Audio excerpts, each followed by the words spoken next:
Buenos días, profesor. Buenos días, compañeros. El día de hoy, Lidia García Lezameta y Milagros Tarazona Valdión, y quien les habla, vamos a iniciar nuestra presentación sobre un lógico llamado Kurt Gödel. Bien, hemos considerado necesario internalizarnos en su biografía, sobre todo en su infancia y edad escolar, para iniciar. Toda la familia de Gödel, tanto por el lado paterno como materno, procederían de Bohemia y Moravia, y desde hace ya generaciones atrás habría vivido en Brno, la capital de Moravia. Kurt Gödel nacería en Brno el 28 de abril de 1906. Tanto él como su hermano fueron bautizados en la Congregación Luterana Alemana, aunque luego serían educados como agnósticos. Como tantos otros niños, Gödel preguntaba constantemente por el porqué de todo tipo de cosas y acontecimientos, como si todo tuviera una razón, causa o explicación. Gödel nunca abandonó ese punto de vista infantil, como lo señaló en su momento su biógrafo John Dawson. Siempre siguió pensando que todo tendría un porqué, que el mundo es racional y explicable en todos sus detalles. Para 1916, Kurt terminaría su formación en la escuela primaria e ingresó en el Realgymnasium de la lengua alemana, en el que protestantes, como él, eran una pequeña minoría. En el Realgymnasium era un nuevo tipo de escuela secundaria mezclada, donde a la vez se enseñaban las ciencias y las letras. Ahí aprendió el sistema de taquigrafía de Gabelsberg, que luego emplearía como estudiante para tomar apuntes y más tarde para escribir sus notas, y ello complicaría notablemente el trabajo posterior de los editores de sus manuscritos inéditos. Gödel siempre se sintió como un miembro de la comunidad de lengua alemana de Moravia, despreciaba a los nacionalistas checos y no sentía interés alguno por su lengua. En 1924 concluyó sus estudios secundarios y se trasladó a Viena. En su época de estudiante, en otoño de 1924, Gödel se trasladó a Viena, donde su hermano Rudolf ya llevaba 4 años estudiando medicina. Kurt se matriculó en la Universidad de Viena con la intención de estudiar física. Entre 1924 y 1927 cursó estudios en la Universidad de Viena. Empezaría a estudiar física, pero las brillantes clases de Philipp Farbwangler sobre la teoría de números lo atrajeron definitivamente hacia la matemática. También disfrutaba de la filosofía. Tras la derrota militar en la Primera Guerra Mundial, Viena era una gran ciudad cuya pletórica de vitalidad cultural y fermento intelectual eran una característica. Gran parte de esta actividad tenía lugar en las reuniones de intelectuales en los cafés vieneses. Así empezó el Círculo de Viena, aunque luego se trasladó a locales de la universidad. La asistencia de las reuniones requería la invitación previa de otros miembros. Gödel asistió inicialmente invitado por Hans Westlake. En las reuniones del círculo, Gödel escuchaba con atención lo que otros decían, pero no solía tomar la palabra ni discutir el mismo. Incluso cuando estaba en total desacuerdo, como la concepción de Carnap sobre la matemática como sintaxis del lenguaje, Gödel también trabó amistad con Herbert Hale, con quien tenía inagotables discusiones sobre lógica y epistemología. También Gödel se interesaba por los mediums. Entonces pasaría el resto de su vida creyendo en ciertos fantasmas, telepatías y otros fenómenos paranormales. La completud del cálculo lógico de primer grado.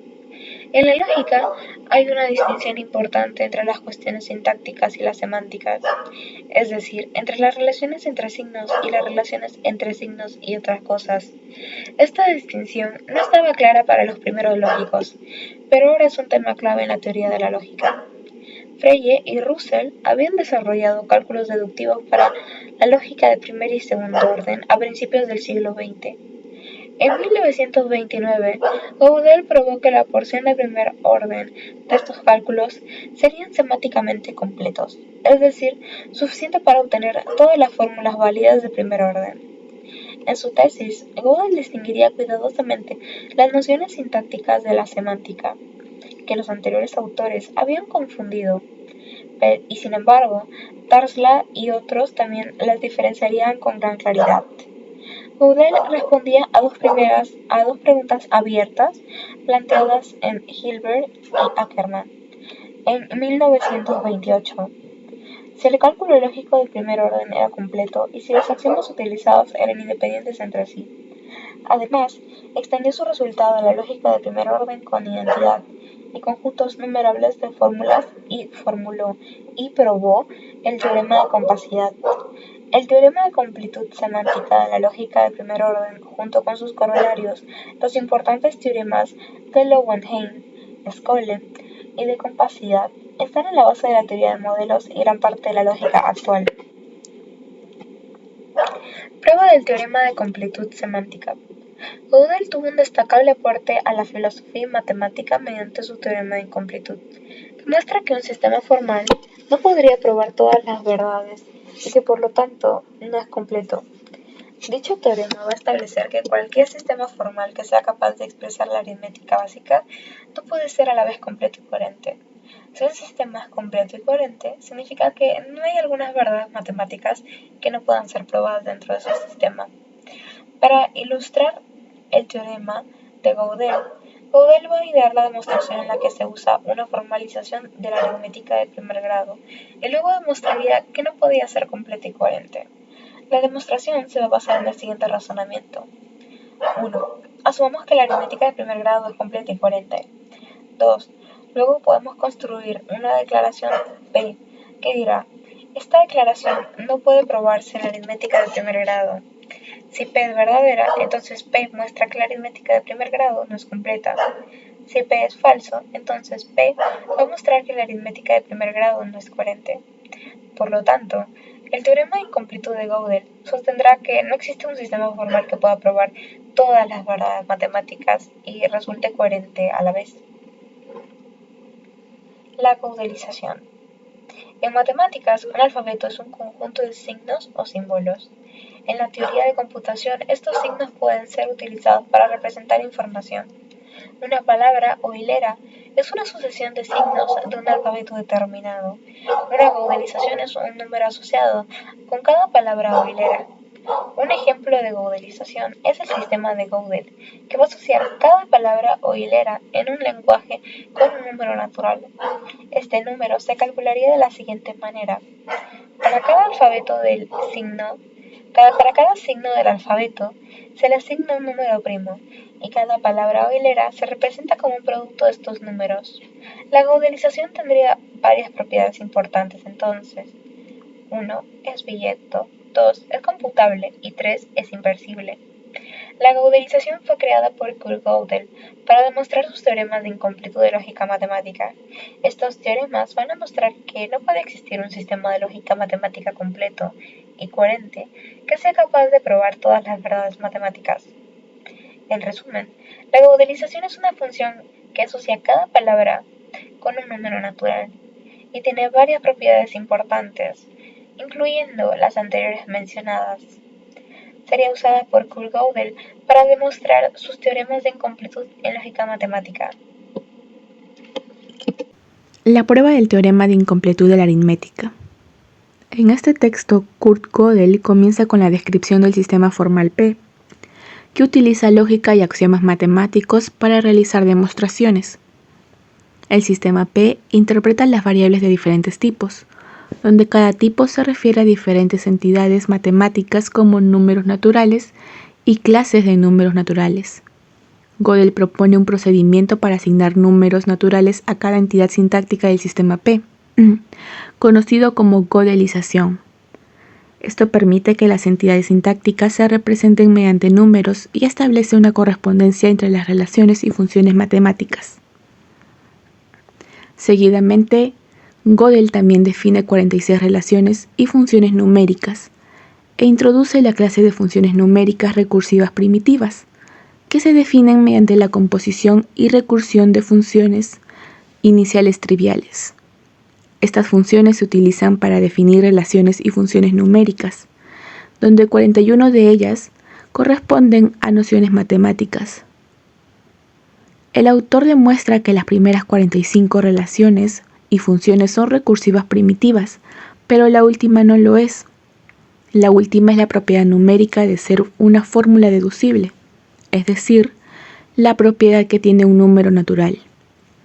Gödel también prueba que todas las relaciones numéricas recursivas primitivas son representables en el sistema P.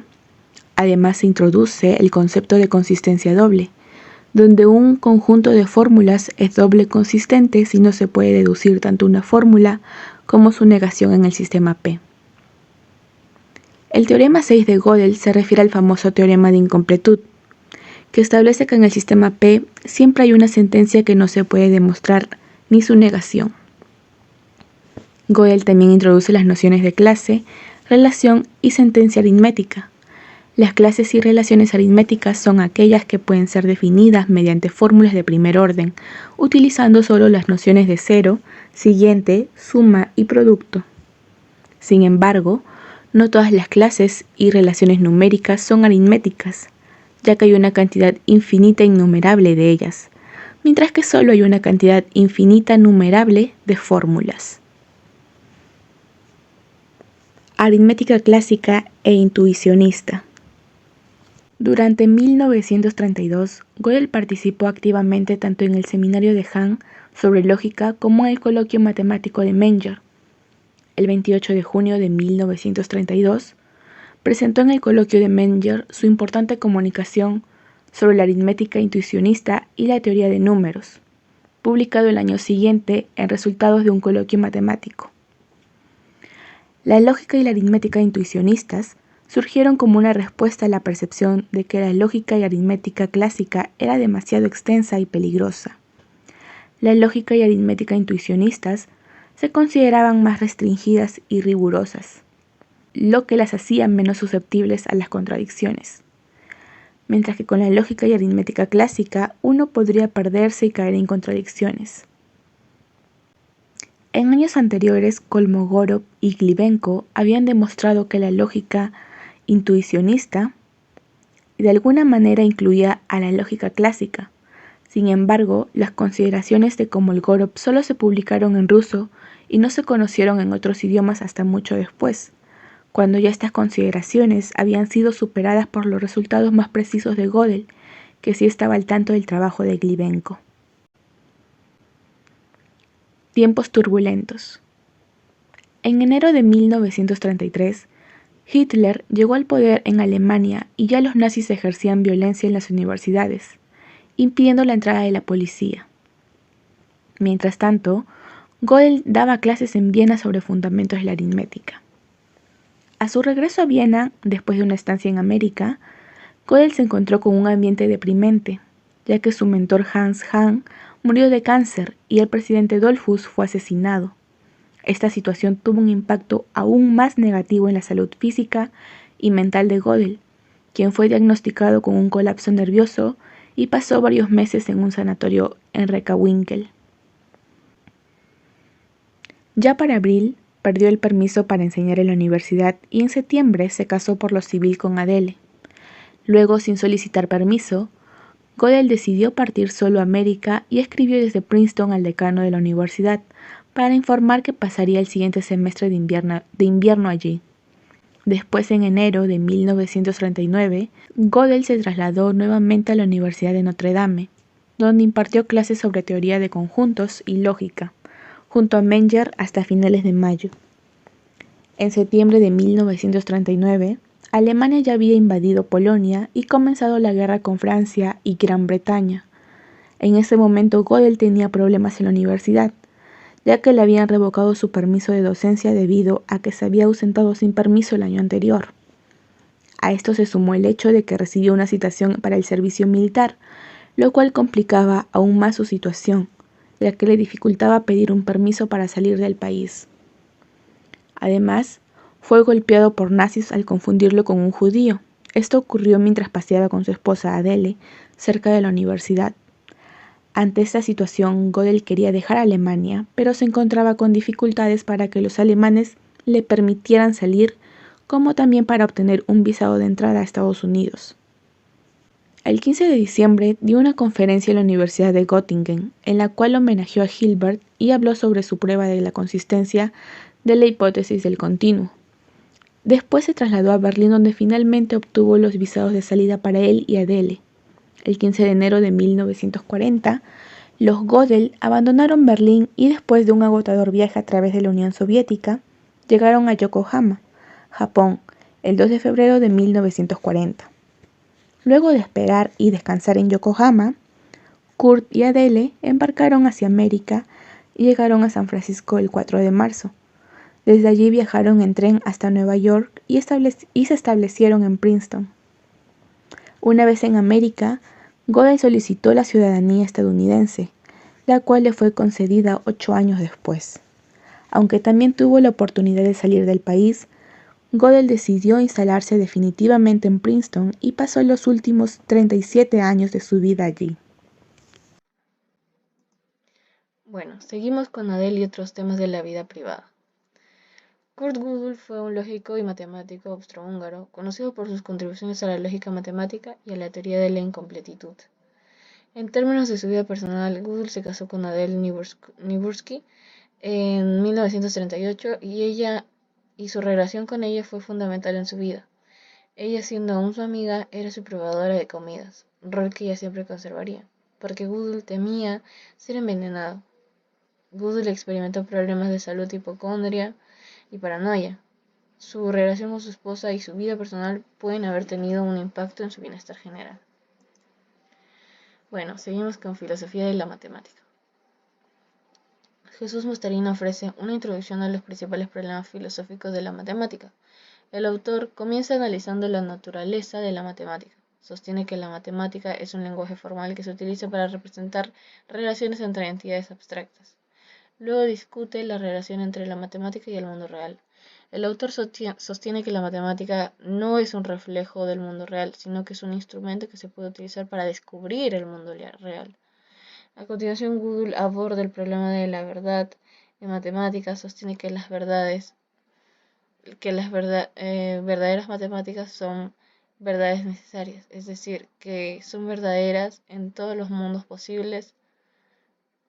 Finalmente, Gödel analiza el problema de la infinitud en matemáticas. El infinito existe en matemáticas, pero no existe en el mundo real. Seguimos con la cosmología. Una introducción a los principales problemas filosóficos de la cosmología. El autor comienza analizando la naturaleza del universo. Mostarín sostiene que el universo es un sistema físico que se rige por las leyes de la física. Luego discute la relación entre el universo y el tiempo. El autor sostiene que el tiempo es una propiedad del universo y que no tiene sentido hablar de un tiempo que existe fuera del universo. El autor sostiene que el universo tiene un origen, pero que no se puede saber cuál es ese origen. Analiza el futuro del universo. El futuro del universo es incierto, pero que es posible que el universo se expanda para siempre o que colapse sobre sí mismo. Mostarín sostiene que el universo tiene un origen, pero que no se puede saber cuál es ese origen. Esto significa que el universo es un misterio y que siempre habrá algo que no sepamos de él. Mostarín analiza las diferentes teorías sobre el futuro del universo. Estas teorías son especulativas, pero ofrecen una visión interesante de las posibilidades que existen para el universo. En conclusión, es una reflexión interesante sobre los principales problemas filosóficos que plantea el universo. Bueno, seguimos con el modelo cosmológico de Gödel. El modelo cosmológico de Gödel es una solución exacta de las ecuaciones de campo de Einstein de la relatividad general. Describe un tipo de universo o espacio-tiempo homogéneo, lleno de materia pulverulenta en rotación. Una propiedad matemática interesante del universo de Gödel es que alrededor de todo punto existen curvas temporales cerradas, tales que la cualidad de lo observable hace físicamente posible el formularlo hacia el futuro y llegar a un punto de su pasado, repitiendo cíclicamente este movimiento. Esto significa que el universo de Gödel es posible viajar en el tiempo. Sin embargo, este viaje en el tiempo está limitado por la velocidad de la luz. El modelo cosmológico de Gödel es un modelo interesante, pero también es un modelo muy exótico. No hay evidencia observacional que sugiera que el universo real sea similar al universo de Gödel. Gracias.